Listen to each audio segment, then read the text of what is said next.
Welcome to the Resilient Rhode Island rally at the State House. Thanks for coming. My name is Meg Kerr, and I've been working as a consultant to the Brown Resilient Rhode Island team, working with Representative Candy right down there, and coordinating the House bill and working with the Senate on the Senate bill.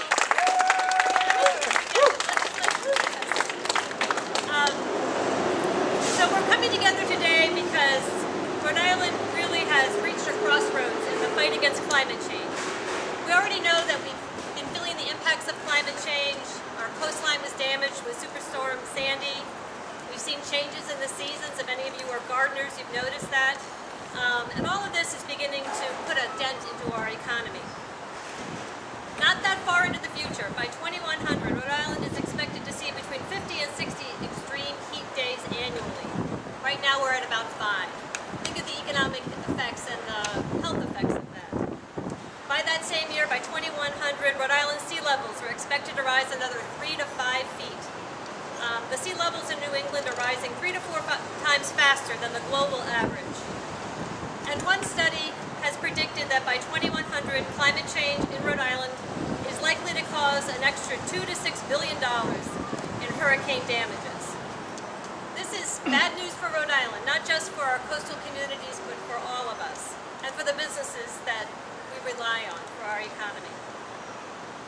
But we're here today because we want to celebrate some good news. We have leaders in our Senate, in our House, like Art Handy, and leaders in the governor's office that are really taking climate change seriously. And we are closer than we've ever been before to passing Rhode Island's first comprehensive climate change legislation.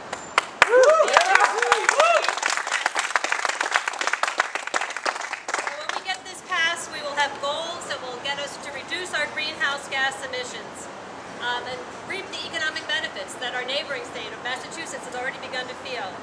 And we will work together to prepare our towns and businesses and families for the changes and the impacts that climate change will have. The climate change legislation is a lot about resiliency, making sure that our state's economy is ready, not only to adapt, but also to thrive in the world that is changing around us. We've had climate change legislation introduced in the past, but we've never before seen the outpouring of support from legislators and the local businesses that we've witnessed in the past few months. This is the year to get this passed. We can't afford to let this become another study bill that we've had happen to us before. If we keep kicking the can down the road, the consequences will only become more expensive. A little foresight, a little leadership now will save our state a lot of money down the line. The Rhode Island business community realizes this. This poster right here, we've got 60 local businesses that have already sent a letter to the General Assembly endorsing climate legislation. And we're here today to hear from some of those business leaders. We've selected representatives from key sectors of the Rhode Island economy.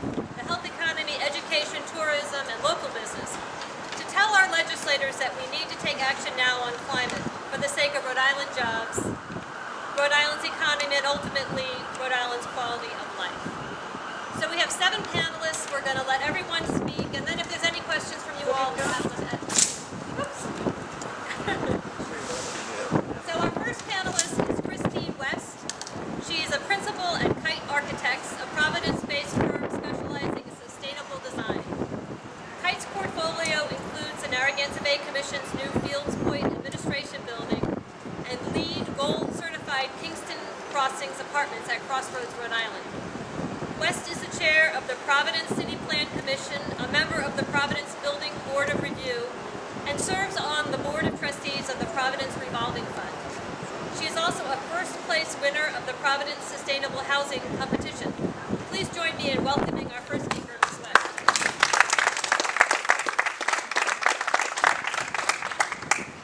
Thank you so much. To me, sustainable design and resiliency means that the cities and buildings that we design today are suitable for the next generation.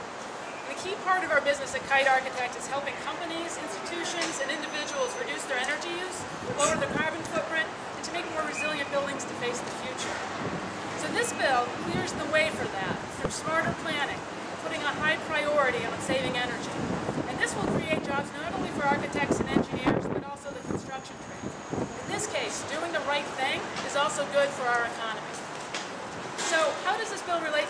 do at Kite Architects every day? Well, we help redevelop and renovate buildings in cities and urban areas, such as Providence. Denser cities mean shorter commutes, and the environmental impact of transportation goes down. When we renovate a building, whether it's a home or an office or a classroom, we're making them more efficient, sometimes dramatically, which results in big savings. And this bill is going to help every Rhode Islander achieve those savings in their homes and workplaces. And with our new construction projects, this legislation promotes a smarter approach to planning and siting, and promotes a forward-thinking approach to energy codes that takes advantage of building science. Building science has made tremendous advances over the years. So it is through our hard work that we can make increased targets. And when I say our hard work, I don't just mean me or our staff at Kite Architects. It's engineers, it's construction workers and managers, it's materials suppliers and fabricators and local manufacturers. Design and construction is a substantial part of our region's economy. I have seen studies that estimate as many as 37 jobs are created for every $1 million on construction spending. And at the end of the day, we've created an investment with tangible value. It's a building that's better equipped to meet the future, in addition to making our infrastructure and economy more resilient. So for example, we just completed a project down at URI, the Wellness and Fitness Center. It embraced sustainable design and will be LEED certified.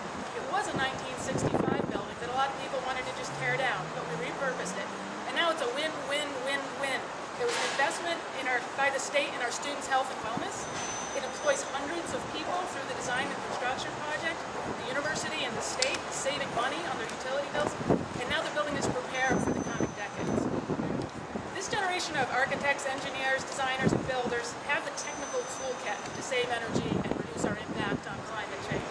We know how, but right now we need to have the political willpower and leadership to enact policy like this. We need the right planning tools, enforceable targets for energy efficiency and carbon reductions, and I, for one, am looking forward to helping the future clients of Kite do their part to make a more resilient building. Thank you.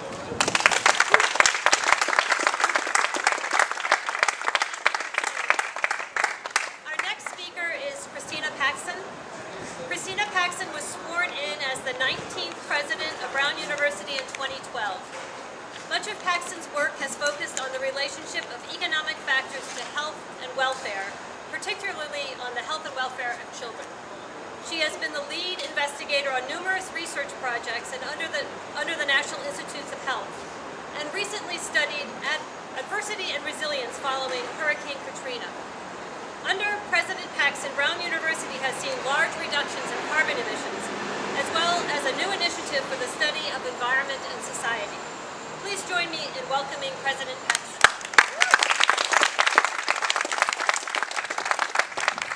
Thank you, Meg. I'm very happy to be here, and I appreciate the invitation to speak. I want to thank Representative Art Handy for his enduring leadership. I know he's been thanked already. He needs to be thanked again.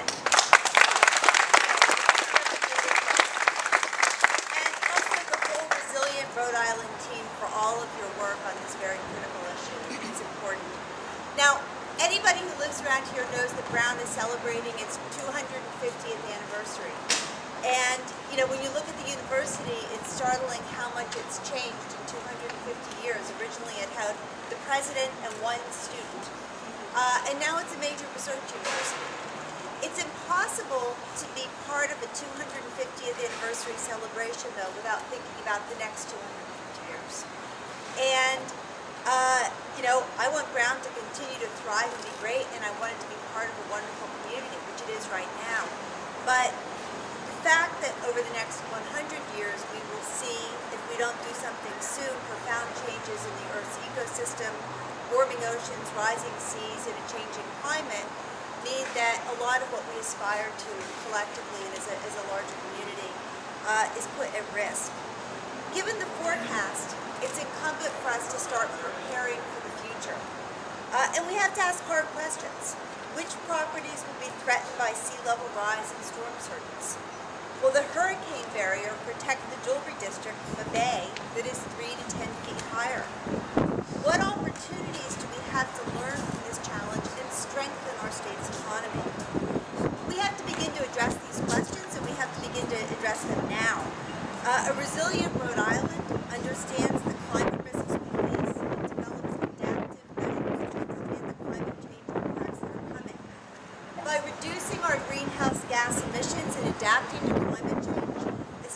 transform the challenge of climate change into an economic opportunity that will create local jobs and strengthen the economy through clean construction, energy efficiency, and clean energy. And we've seen the results of what we can do here already in Providence and also at Brown. In 2008, Brown established a bold set of greenhouse gas reduction goals. Our goals were to reduce greenhouse gas emissions to 42% below 2007 levels for existing buildings, for new buildings and major renovations to achieve LEED Silver certification and reduce emissions 25 to 50% below the standard required by state energy codes, and for newly acquired buildings to reduce greenhouse gas emissions by 15 to 30%. As of June 2013, and this is something I think we're all very proud of, Brown has reduced its energy-related carbon footprint in existing buildings by 30.6% below 2007 levels. Since 2008, we have invested $18.6 million in energy efficiency, saving $3.3 million per year in energy costs, and received $3.2 million in utility incentives. Now, I think the point of this now is that we make these investments. They're good for Brown, they're good for the environment, they're good for the local construction industry, and you can change opportunities, you can turn energy savings to great advantage in many dimensions. It's not enough to simply reduce our own greenhouse gas emissions. Brown has to be a leader in other ways. In our recent strategic plan, we chose sustaining life on Earth as one of the 7 themes for focused investments. We're committed to enhancing our research and education in this area. And recently, as Meg noted, we launched a new institute for the study of environment and society. What this institute will do will focus on understanding the mitigation and adaptation that's necessary to address the grave risk to Rhode Island's future and to the world's future. We can't do this alone. Resilient communities are built on cooperation. Rhode Islanders need to come together now to ensure that our states thrive in a warming world. And I do think, I have a policy background. I've always been a policy person, and I think the changes that we need to make, first and foremost, start right here at the steps of state houses in Rhode Island and across the country, and also in Washington, D.C. The news that we got yesterday from the White House was very welcome, and I hope that we get welcome news from the Rhode Island State House soon. One thing that I know, yes. One thing that I know is no surprise, and it's been part of Brown's long history, is the resourcefulness and creativity and engagement of Brown students. And so I want to thank everybody who's worked on this initiative. Especially I want to thank our faculty, Timmons Roberts, who is here, and also our students.